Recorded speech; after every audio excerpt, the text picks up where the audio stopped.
Docteur Daté Atta Sébastien, chirurgien dentiste au Centre de consultation des traitements odontostomatologiques CCTOS à l'université, Félix Houphouët-Boigny de Cocody en pleine démonstration de la bonne technique du brossage des dents pour une hygiène bucco-dentaire. On s'entend souvent dire qu'il me brosse 3 fois par jour, 4 fois par jour, mais j'ai toujours des caries. Donc on leur explique comment il faut se brosser, la technique. Pour lui, savoir se brosser les dents, c'est éviter la carie dentaire et toutes les autres infections. Il y a des brosses à dents qui sont très dures. Et puis avec la force qu'on applique dessus, à la longue, on aura des dents étranglées. Il faut brosser les dents et toutes les faces des dents.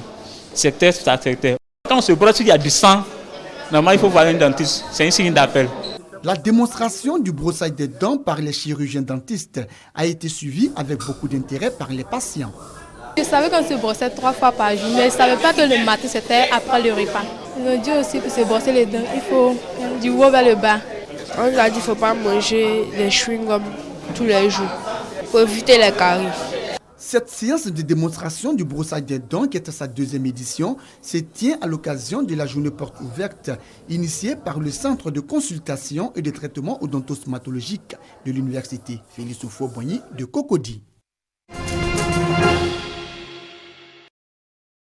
Orientation de bachelier 2015, université publique et grande école privée. En un clic, Karel Jules Bachelière vient de faire ses propositions d'orientation.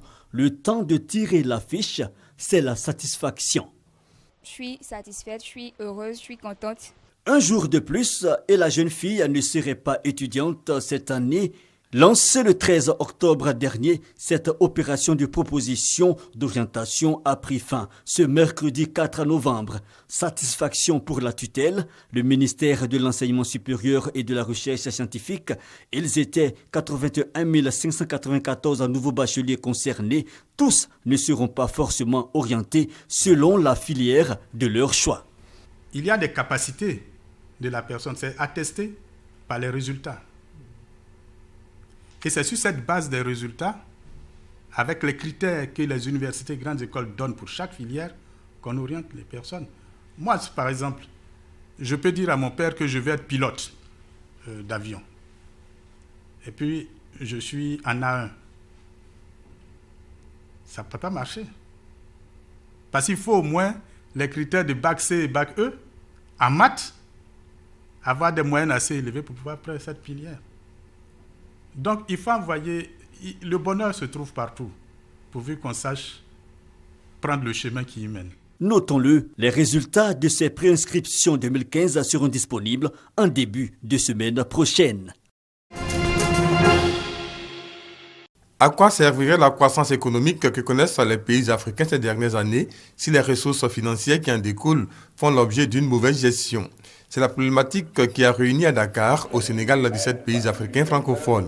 3 jours durant, décideurs politiques, partenaires au développement et experts ont planché sur une utilisation efficace et efficiente des finances publiques par les États. Aujourd'hui, autant la mobilisation des ressources publiques pour le développement constitue un défi majeur, autant l'utilisation optimale de ces ressources rares appelle plus d'efficacité de la part des pouvoirs publics. La transparence et la reddition des comptes étant désormais les maîtres mots de la nouvelle gouvernance économique et financière. Si les gouvernants ont conscience de l'urgence, il leur faut cependant une denrée essentielle, à savoir une information financière de qualité. D'où le rôle prépondérant des professionnels comptables dans la conduite de réformes visant à améliorer la gestion des finances publiques qui donnerait lieu, entre autres, à une augmentation de l'emploi et une meilleure promotion de la lutte contre la pauvreté. La principale propriété des états financiers de l'État est de garantir la transparence de l'action publique pour toutes les parties prenantes, et cela se traduit par des états financiers lisibles suivant les normes comptables usuellement comprises, à l'instar des IPSAS qui sont conçus par la profession comptable mondiale, c'est-à-dire l'IFAC.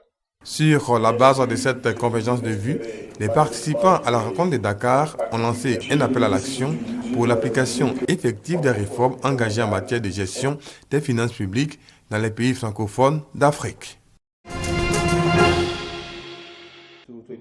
Nettoyer. C'est l'intitulé du rapport publié ce mardi par Amnesty International et le Centre pour l'environnement, les droits de l'homme et le développement sur le delta du Niger. Ce rapport de 38 pages dénonce les affirmations du géant pétrolier anglo-néerlandais Shell, selon lesquelles il a nettoyé les zones lourdement polluées du delta du Niger dans le sud du Nigeria. Nous avons enquêté les déclarations de Shell concernant leur réponse à la marée noire dans le delta du Niger, en se concentrant sur 4 zones de Logoniland et l'état de River au Nigeria. Nous avons vu qu'aux endroits où Shell dit avoir nettoyé, ce n'était pas le cas. Ces lieux sont fortement contaminés. Si vous y alliez aujourd'hui, vous verrez encore du pétrole au sol, dans l'eau. Et dans 2 des 4 endroits, vous pouvez encore sentir le pétrole dans l'air, qui est très contaminé. Donc ce que nous disons, c'est que Shell doit nettoyer, mais aussi que le gouvernement nigérian doit tenir Shell pour responsable. En 2011, le Programme des Nations Unies pour l'environnement, PNUE, avait dénoncé l'étendue de la contamination causée par les déversements des oléoducs de Shell en pays Ogoni, une partie du Nigeria. Le delta du Niger est la première région productrice de pétrole en Afrique. Et Shell est la plus grande compagnie pétrolière internationale qui détient le marché. Elle gère environ 50 champs de pétrole et 5000 km d'oléoducs, pour la plupart vieillissants et mal entretenus. Selon les chiffres du géant pétrolier, près de 1700 fuites d'hydrocarbures ont lieu depuis 2007.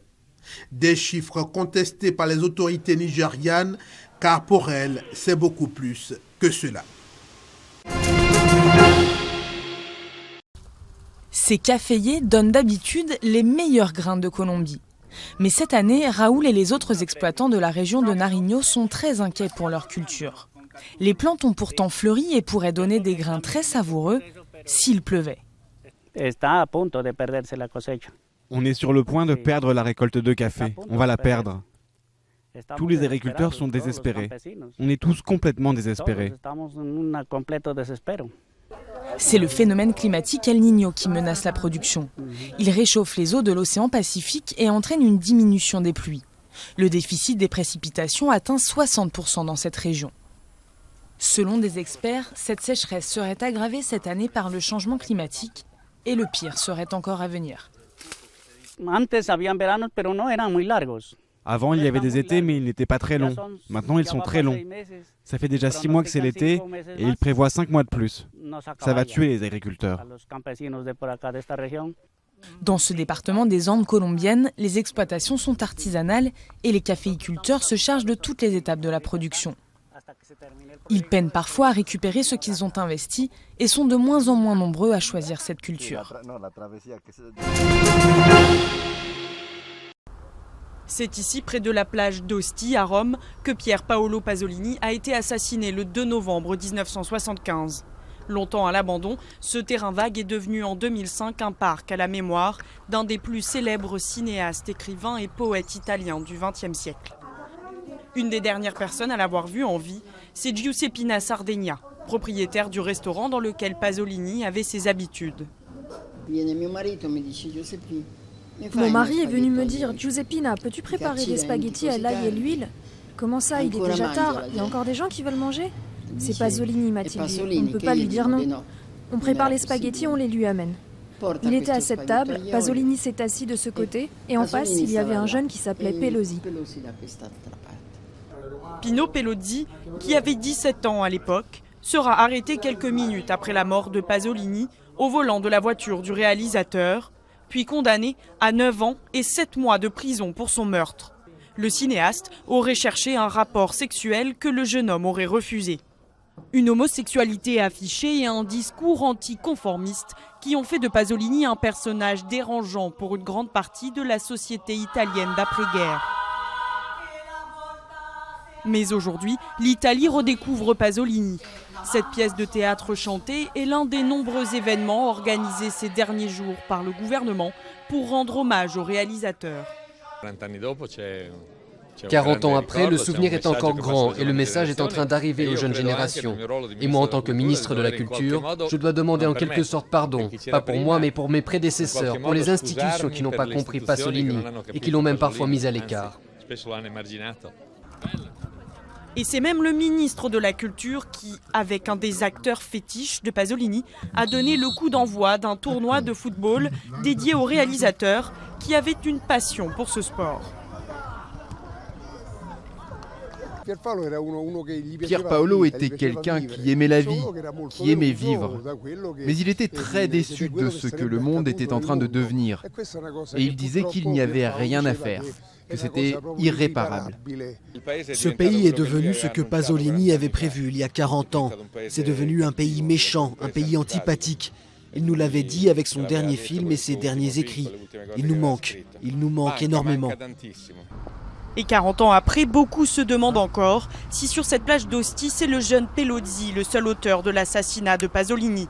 De nombreuses thèses ont circulé sur ce meurtre, et notamment l'implication de l'extrême droite ou de la mafia.